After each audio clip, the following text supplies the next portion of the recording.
So where I left off in the last video, I just rewritten the spring equation, and I just wrote, force is mass times acceleration. And I was in the process of just saying, well, if x is a function of t, what's acceleration? Well, velocity is the derivative of x with respect to time, right? Your change in position over change of time. And acceleration is the derivative of velocity, or the second derivative of position. So you take the derivative twice of x of t, right?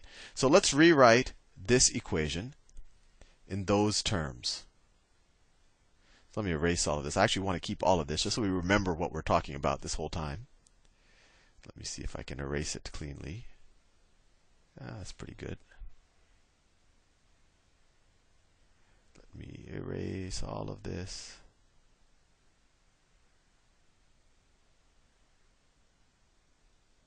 All of this. I'll even erase this. I think that's pretty good. All right. Now back to work. So we know that, or hopefully we know that acceleration is the second derivative of x as a function of t. So we can rewrite this as mass times the second derivative of x. So I'll write that as, well, I think the easiest notation would just be x prime prime. That's just the second derivative of x as a function of t. I'll write the function notation just so you remember that this is a function of time, is equal to minus k times x of t. And what you see here, what I've just written, this is actually a differential equation. A differential equation. And so what is a differential equation? Well, it's an equation where in one expression or in one equation on both sides of this, you not only have a function, but you have derivatives of that function. And the solution to a differential equation isn't just a number, right? A solution to the equations that we've done in the past are numbers essentially, or a set of numbers, or maybe a line. But the solution to differential equations is actually going to be a function, or a class of functions, or a set of functions. So that's it'll take a little time to get your head around it, but this is as good an example as ever to be exposed to it. And we're not going to solve this differential equation analytically. We're going to use our intuition behind what we did earlier in the previous video. We're going to use that to guess at what a solution to this differential equation is.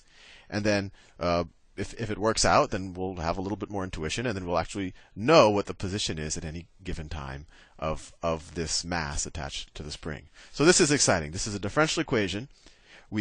When we drew the position, our intuition for the position over time, our intuition tells us that it's a cosine function with amplitude a. So we said it's a cosine omega t, where this is the angular velocity of well, I don't want to go into that just yet. We'll get a little bit more intuition in a second.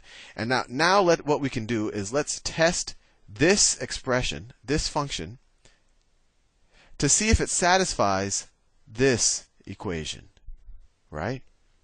So what is, if we say that x of t is equal to a cosine of wt, what is the derivative of this? X prime of t, and you could review the derivative videos to remember this. Well, it's the derivative of the inside, so it'll be that omega times the outside scalar, a omega. And then the derivative, I'm just doing the chain rule, the derivative of cosine of t is minus sine of whatever's in the inside. So it's, I'll put the minus outside, so it's minus sine of wt. And then if we want the second derivative, so that's x prime prime of t, x prime prime of t. Let me do this in a different color just so it doesn't get monotonous. That's derivative of this, right? So what's the derivative of, we take the derivative, these are just scalar values, right? These are just constants. So the derivative of the inside is an omega. I multiply the omega times the scalar constant. I get minus a omega squared. And then derivative of sine is just cosine, but the minus is still there because I have the minus to begin with. Minus cosine of omega t. Now let's see if this is true. So if this is true, I should be able to say that m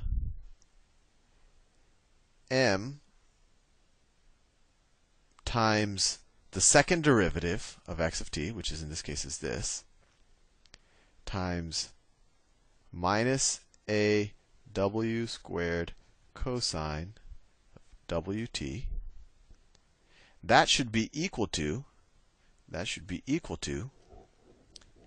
minus k times my original function times x of t, and x of t is a cosine wt. So a cosine, I'm running out of space, wt. Hopefully you understand what I'm saying. I just substituted x prime prime, the second derivative, into this, and I just substituted x of t, which I guessed as that, in here. And now I got this. And let me see if I can rewrite. Maybe I can get rid of the spring up here. I'm trying to look for space. I don't want to get rid of this because I think this gives us some intuition of what we're doing. One of those days that I wish I had a larger blackboard. So let me erase the spring. Hopefully you can remember that image in your mind. And actually I can erase that. And I can erase that. Let me erase all of this just so I have some space without getting rid of that nice curve I took the time to draw in the last video. Almost there. Okay. Back to work. Back to work. Make sure my pen tool's right. Okay. So all I did is I took, we said that by the spring constant, if you rewrite force as mass times acceleration, you get this, which is essentially a differential equation. I just rewrote acceleration as the second derivative. Then I took a guess that this is x of t, just based on our intuition of the drawing. I took a guess, and then I took the second derivative of it. Right, this was the first derivative. This is the second derivative. And then I substituted the second derivative here, and I substituted the function here, and this is what I got. And so let me see if I can simplify that a little bit. So if I rewrite there, I get minus m a w squared cosine of wt is equal to minus k a cosine of wt. Well, it looks good so far. Let's see. We can get rid of the minus signs on both sides. Get rid of the minus signs on both sides. Get rid of the a's on both sides. Right? We can divide both sides by a. Let me do this in black, just so it really erases it. So if we get rid of a on both sides, we're left with that. And then, so let's see, we have mw squared cosine of omega t is equal to k cosine of omega t. So this equation holds true if what is true? This equation holds true if m w squared, or omega squared, I think that's omega, I always forget is equal to k. Or another way of saying it, if omega squared is equal to k over m, or omega is equal to the square root of k over m. So there we have it. We have figured out what x of t has to be. We said that this differential equation is true if this is x of t and omega is equal to this. So now we've figured out the actual function that describes the position of that spring as a function of time. X of t is going to be equal to, we were right about the a, and that's just intuition, right? Because the amplitude of this cosine function is a cosine. Instead of writing w, because we didn't, we can now write the square root of k over m. The square root of k over m t. That to me is amazing. We have now, using not too sophisticated calculus, solved a differential equation, and now if you tell me at 5.8 seconds where is x, I can tell you. And I just realized that I am now running out of time, so I will see you in the next video.